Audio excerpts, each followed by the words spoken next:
Assalamualaikum warahmatullahi ta'ala wabarakatuh. Hari ini, cikgu akan berkongsi lagi berkaitan dengan tajuk Sejarah Tingkatan 5, Bab 7, Membina Kesejahteraan Negara. Subtajuk yang akan cikgu bincangkan pada hari ini ialah tajuk 7.1, Perpaduan dan Integrasi Nasional. Untuk makluman semua pelajar, standard pembelajaran yang ingin cikgu capai ialah pelajar dapat menyatakan usaha-usaha perpaduan dan integrasi nasional. Kita lihat dulu yang pertama, maksud perpaduan dan integrasi nasional. Perpaduan bermaksud keadaan rakyat daripada pelbagai etnik, agama dan wilayah.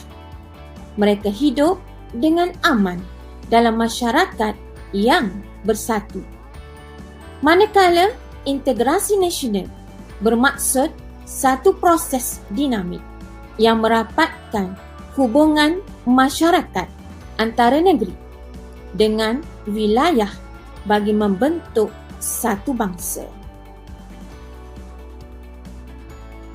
Kedua, kita lihat pula apakah punca masalah perpaduan yang berlaku di negara kita. Kesan daripada dasar British. Dasar British dalam aspek pentadbiran telah mengutamakan sektor ekonomi iaitu pelombongan, peladangan dan perniagaan. Ini menyebabkan kaum Bumiputera menjalankan ekonomi tradisional. Kegiatan ekonomi dan pertempatan. Dasar British yang kegiatan ekonominya berbeza mengikut kaum iaitu peladangan getah dan pelombongan biji timah menyebabkan pentempatan mereka juga berbeza sama ada di bandar, di estet dan di kampung.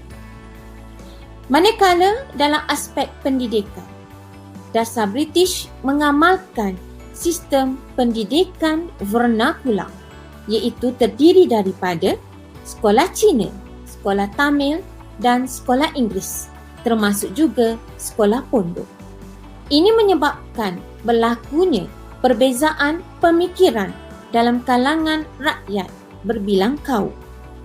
Manakala dalam aspek yang terakhir ialah fahaman politik.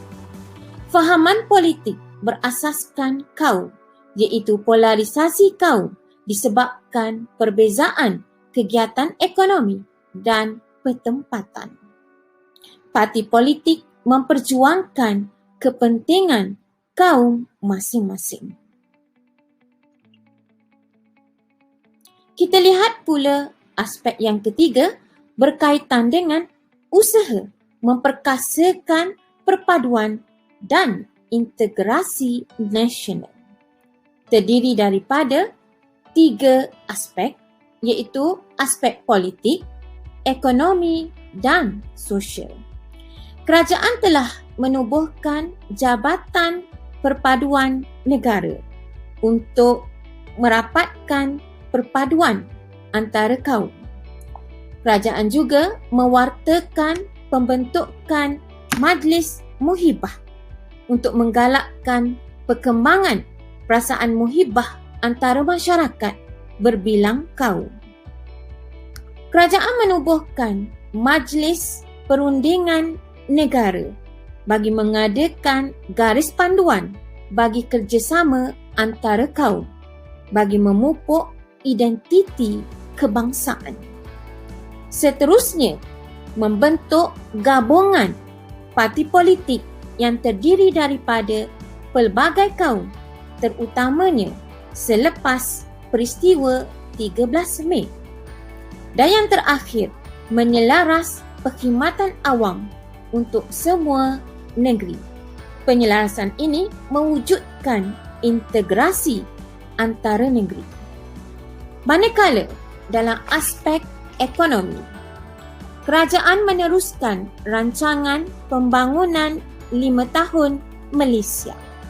Kerajaan memperkenalkan dasar pembangunan ekonomi yang memberi tumpuan kepada pembangunan masyarakat di luar bandar dan wilayah.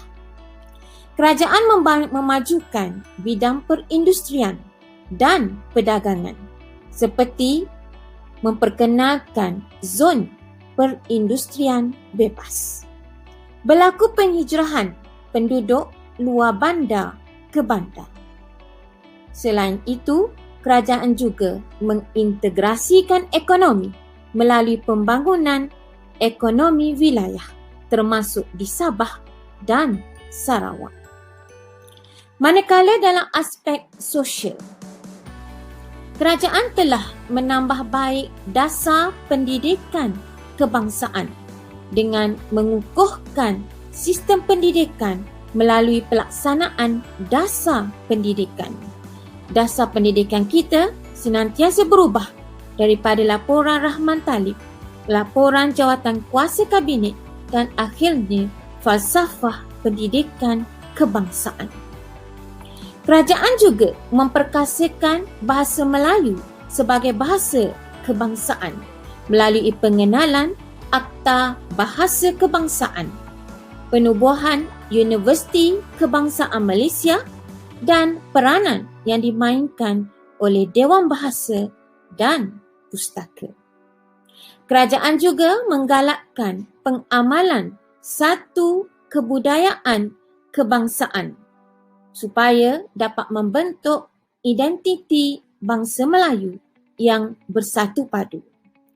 Kerajaan juga menggalakkan penlibatan semua rakyat dalam aspek sukan sebagai medium untuk kerjasama dan perpaduan.